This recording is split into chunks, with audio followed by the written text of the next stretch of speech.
Ma'asyiral hadirin wal hadirat rahimakumullah. Dalam kitab An-Nasaih Ad-Diniyah lil Imam Al-Habib Abdullah bin Alawi Al-Haddad nafa'anallahu bih wa bi'ulumihi fid dharain amin. Qala, beliau berkata, mabhathut taqwa, pembahasan mengenai takwa. Qala ta'ala, wa man asdaqu minallahi haditha وَمَنْ أَصْدَقُ مِنَ اللَّهِ قِيلًا يَا أَيُّهَا الَّذِينَ آمَنُوا اتَّقُوا اللَّهَ حَقَّ تُقَاتِهِ وَلَا تَمُوتُنَّ إِلَّا وَأَنْتُمْ مُسْلِمُونَ وَاعْتَصِمُوا بِحَبْلِ اللَّهِ جَمِيعًا وَلَا تَفَرَّقُوا وَاذْكُرُوا نِعْمَةَ اللَّهِ عَلَيْكُمْ إِذْ كُنْتُمْ أَعْدَاءً فَأَلَّفَ بَيْنَ قُلُوبِكُمْ فَأَصْبَحْتُمْ بِنِعْمَتِهِ إِخْوَانًا وكنتم على شفا حفرة من النار فأنقذكم منها كذلك يبين الله لكم آياته لعلكم تهتدون ولتكن منكم أمة يدعون إلى الخير ويأمرون بالمعروف وينهون عن المنكر وأولئك هم المفلحون ولا تكونوا كالذين تفرقوا واختلفوا من بعد ما جاءهم البينات وأولئك لهم عذاب عظيم. قوله تعالى يا أيها الذين آمنوا اتقوا الله حق تقاته أمر منه عز وجل لعباده المؤمنين بتقواه وكأنه سبحانه قد جمع في التقوى جميع الخيرات العاجلة والآجلة ثم أمر عباده المؤمنين بها ليفوزوا ويظفروا بما جعله فيها من الخير والصلاح والسعادة والفلاح rahmatan bi'ibadihil mu'minin wa kana bil mu'minina rahima.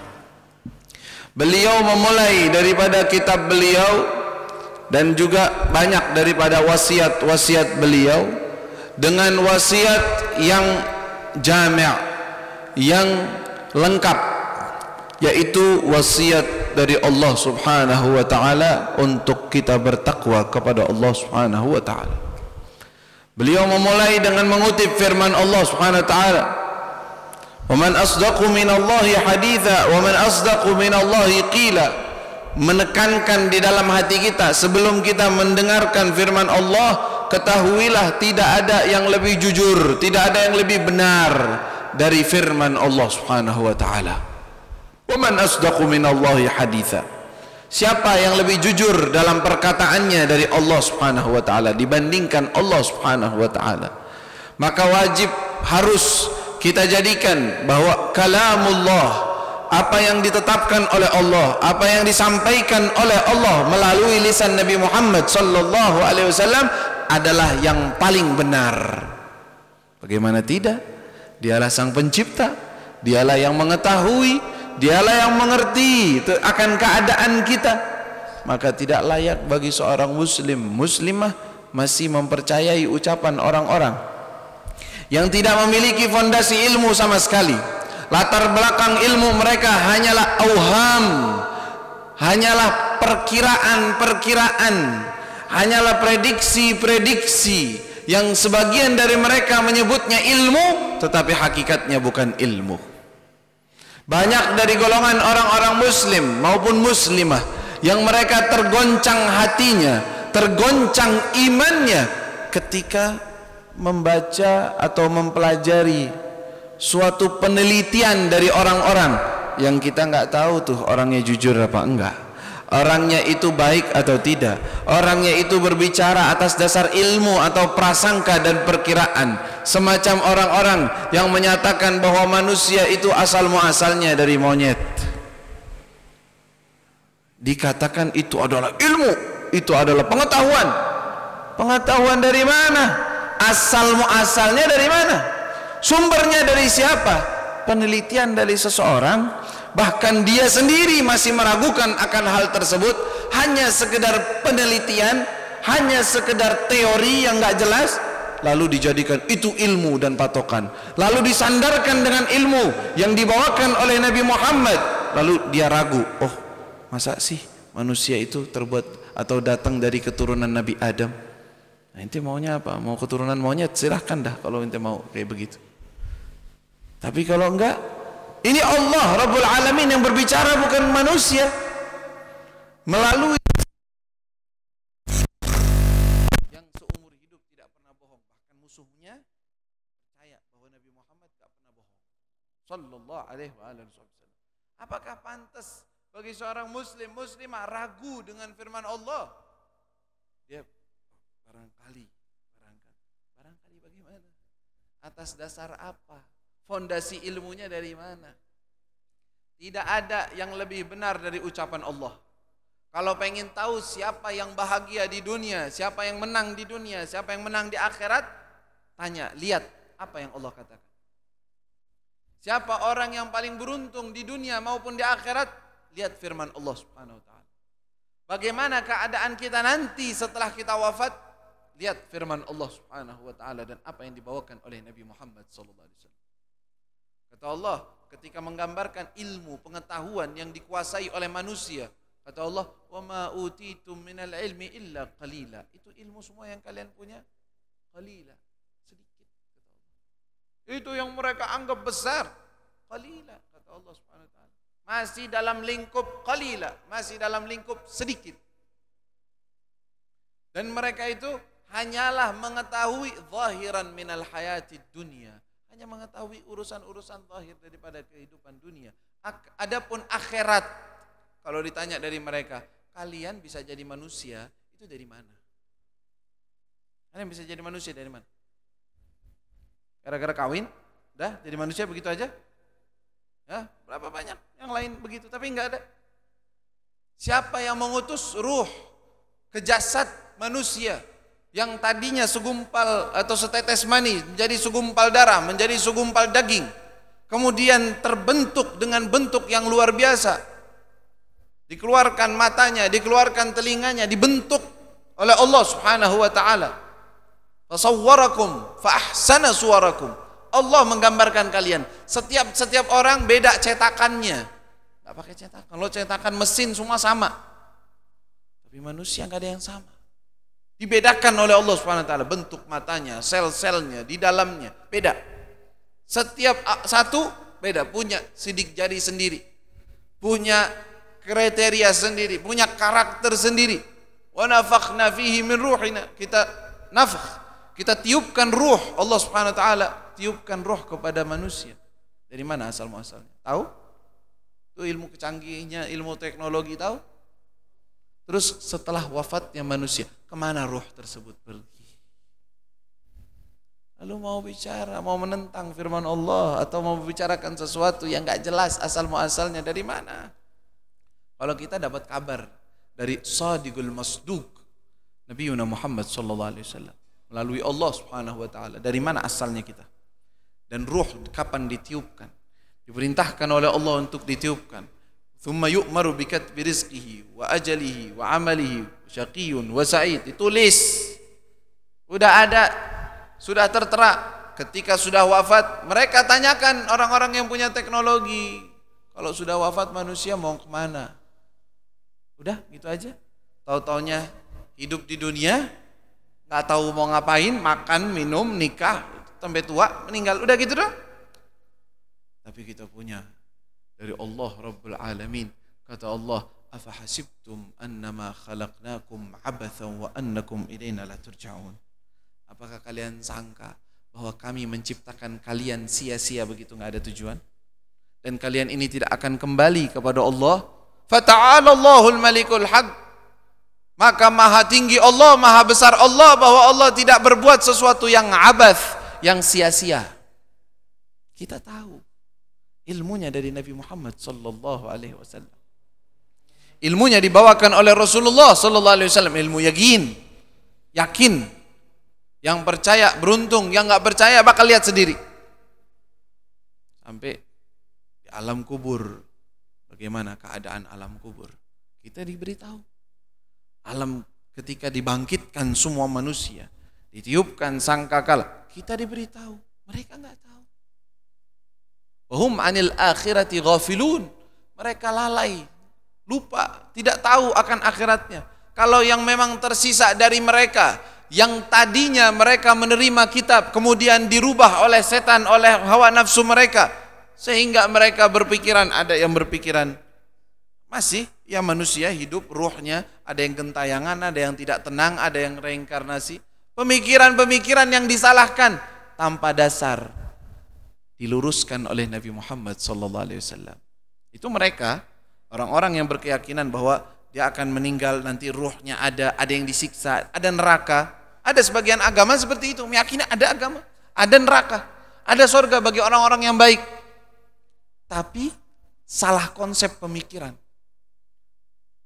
Mungkin mereka itu dari athar orang-orang terdahulu mereka yang aslinya membawa kitab, para nabi datang kepada mereka bawa kitab, kemudian dirubah pemahaman-pemahamannya. Tapi alhamdulillah kita memiliki pemahaman yang bersanad, yang lanjut terus kepada Nabi Muhammad sallallahu alaihi wasallam.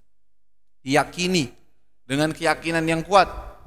Maka itu setiap muslim harus menambahkan di dalam dirinya bahwa tidak ada yang lebih benar dari firman Allah Subhanahu wa taala. Itu. Adapun urusan-urusan yang thabit, yang jelas, maka yakini dengan baik, difahami dengan baik.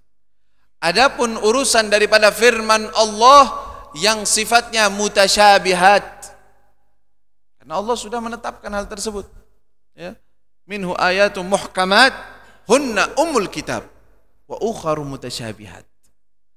Ada ummahat atau ummul kitab atau sesuatu yang dimaksud daripada turunnya wahyu atau yang jelas bagi orang-orang, muhkamat, ayat yang jelas bahwa hari kiamat ada, bahwa akan berjumpa dengan Allah, adanya neraka, ada surga. Urusan-urusan yang Allah Subhanahu wa taala tetapkan bahwa hari kiamat sangkakala akan ditiupkan semuanya. Lalu ada di dalam ayat-ayat tersebut juga mutasyabihat yang tidak bisa diketahui oleh banyak orang. Fa ammal ladzina fi qulubihim zayg, adapun yang hatinya penyakit, ngikutinya hal-hal semacam itu. Repot dalam urusan itu. Ya, kalian kalau mau membaca firman Allah, ayat-ayat mutasyabihat, ayat-ayat yang tidak difahami makna aslinya kecuali Allah Subhanahu wa taala, serahkan kepada Allah. Atau rujuk kepada ulama yang memiliki sanad dalam keilmuannya. Adapun ayat-ayat yang jelas tentang kejadian hari kiamat, tentang al-ba'ats, nanti dibangkitkan seseorang, nanti akan berjumpa dengan Allah Subhanahu wa taala, nanti ada yang masuk ke dalam surga dan ada yang masuk ke dalam neraka, waliyadzubillah. Hal tersebut sudah jelas di dalam Al-Quran, dinyatakan oleh Allah Subhanahu wa ta'ala. Lalu beliau Al-Habib Abdullah Al-Haddad membawakan firman Allah yang nanti beliau akan jelaskan, diperinci itu ayat yang dibawakan, ayat-ayat dari surat Al-Imran, ya, beberapa ayat yang beliau bawakan nanti beliau akan jelaskan satu persatu. Beliau mengatakan Allah memerintahkan kita dengan suatu perintah, yaitu takwa. Apa arti takwa? Imtithalul awamir wajtinabun nawahi zahiran wa batinan. Arti takwa adalah taat kepada Allah, mematuhi perintah-perintah Allah yang zahir maupun yang batin, sifatnya hati atau sifat zahir. Zahir salat 5 waktu, wudu, ya, puasa, zakat, haji, birrul walidain, silaturahmi, zahir. Batin, perintah untuk takut kepada Allah, perintah untuk berharap kepada Allah, perintah untuk bertaubat kepada Allah, perintah batin sifatnya. Dan ijtinabun nawahi, meninggalkan larangan-larangan Allah yang zahir maupun yang batin. Yang zahir yang jelas, seperti mencuri, seperti berzina, seperti minum minuman keras, perintah-perintah yang zahir. Yang batin seperti hasad, iri, dengki, ujub, sombong, ya, Riya bertujuan amalan untuk orang lain. Baghdha, saling benci kepada sesama muslim, sama orang. Perintah larangan Allah yang sifatnya batin. Dengan melaksanakan perintah Allah dan meninggalkan larangannya, itu arti daripada taqwa Allah. Lalu beliau mengatakan, sepertinya ketika Allah memerintahkan kepada kita takwa, sepertinya Allah telah mengumpulkan, sudah merangkum semua kebaikan di dunia maupun di akhirat. Jami'al khairat al-ajilah wal ajilah, kebaikan yang sekarang sifatnya maupun yang nanti.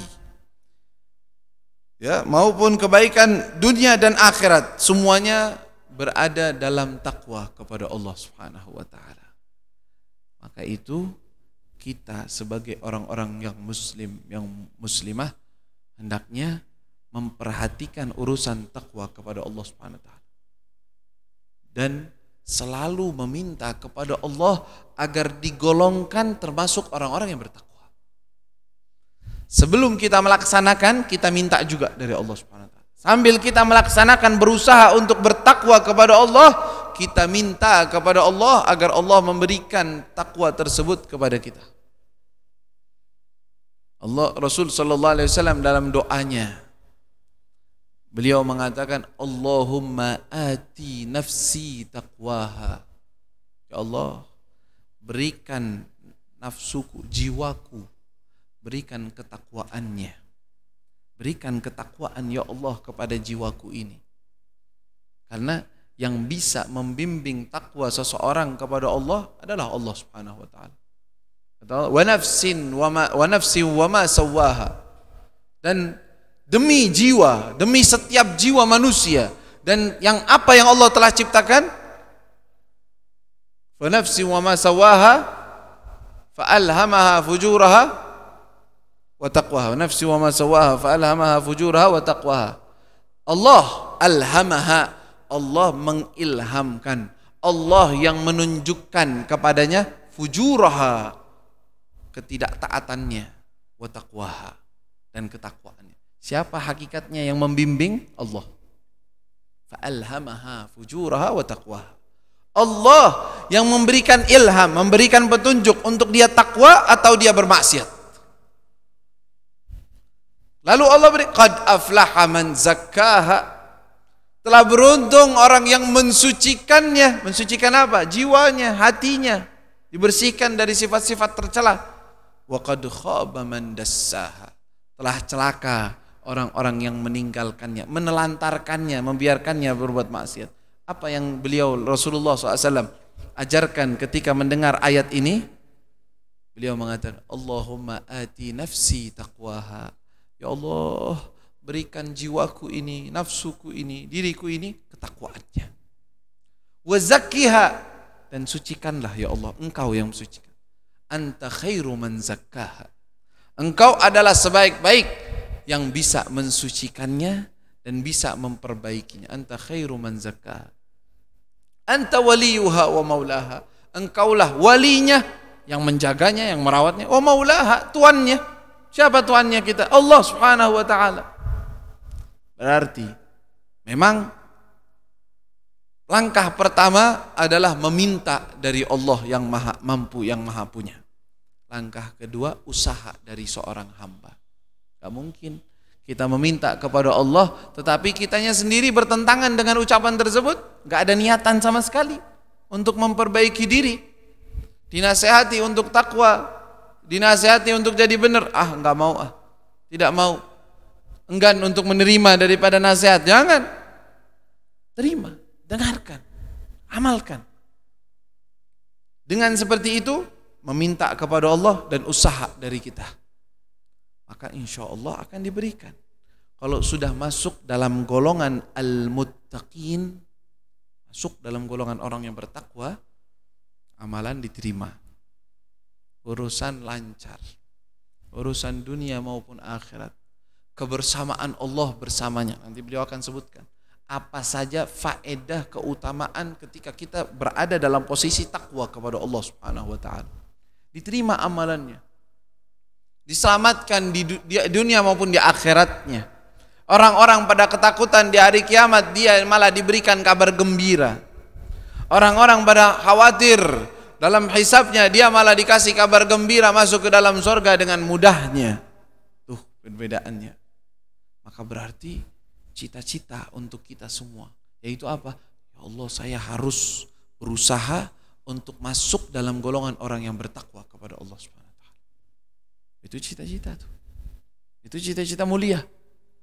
Kenapa? Karena bercita-cita sesuai dengan apa yang diminta oleh Allah Subhanahu wa taala. Kan Allah yang minta, ya ayyuhalladzina amanu taqullaha haqqa tuqatih wa la tamutunna illa wa antum muslimun. Wahai orang-orang yang beriman, kita semua beriman. Ittaqullaha haqqa tuqatih, kata Allah, bertakwalah kepada Allah dengan sebenar-benarnya takwa. Berarti ini tujuan hidup. Kalau ditanya kalian mau hidup mau ngapain? Makan, minum, mau kawin, mau punya rumah, mau apa? Mau hidup mau ngapain? Orang yang tahu tujuannya tahqiqut taqwa lillah subhanahu wa ta'ala. Tujuan hidup saya untuk memperoleh hakikat takwa kepada Allah subhanahu wa ta'ala. Karena perintah dari Allah, tugas saya. Kalaupun engkau berada dalam kehidupanmu sehari-hari, engkau sebagai talibul ilm, menuntut ilmu, takwa. Hati-hati. Ini kan tujuan utama. Wahai engkau yang sedang dalam keadaan berumah tangga, bertakwa. Karena tujuan hidupmu bertakwa. Engkau, wahai orang yang sedang mencari nafkah, bekerja, bertakwa. Karena itu tujuan hidupmu untuk bertakwa. Maka ini kita jadikan sebagai cita-cita, konsep kehidupan, tujuan. Iya. Beruntung orang yang menjadikan itu sebagai cita-citanya. Tahu, oh iya, takwa Allah subhanahu wa ta'ala, masuk dalam golongan orang-orang yang bertakwa, itu adalah tujuan saya dalam kehidupannya. Maka lihat, kalau udah tujuannya berubah, amalannya pasti berubah, keadaannya pasti berubah, pemikirannya pasti berubah. Karena tahu tujuannya takwa Allah. Bagaimana caranya saya tergolong daripada golongan orang-orang yang bertakwa. Maka itu di malam yang penuh keberkahan ini, di majelis yang mulia ini, kita sama-sama berdoa kepada Allah Subhanahu wa taala. Kita minta kepada Allah apa? Kita minta agar kita digolongkan dalam orang-orang yang bertakwa. Kita bersama-sama berdoa di dalam majelis ini, menyebutkan nama Allah, dengan menyebutkan dan memanggil nama ya Allah, kita niatkan di dalam hati kita, dari lubuk hati kita, memohon kepada Allah, ya Allah berikan kepada saya dan kepada setiap orang yang hadir daripada saudara-saudara saya, dan setiap orang yang saya cintai dan saya tahu, dan keluarga saya, jadikan mereka dari golongan orang-orang yang bertakwa. Ketika berdoa, bukan meminta untuk pribadi kita sendiri, tetapi meminta kepada saudara kita, kepada teman-teman kita, untuk teman kita, untuk saudara kita, untuk keluarga kita, untuk sanak famili kita, kita niatkan dalam satu doa tersebut meminta kepada Allah untuk diri dan untuk orang lain. Kita memanggil nama Allah, meminta kepada Allah agar kita tergolong daripada golongan orang-orang yang bertakwa kepada Allah Subhanahu wa taala.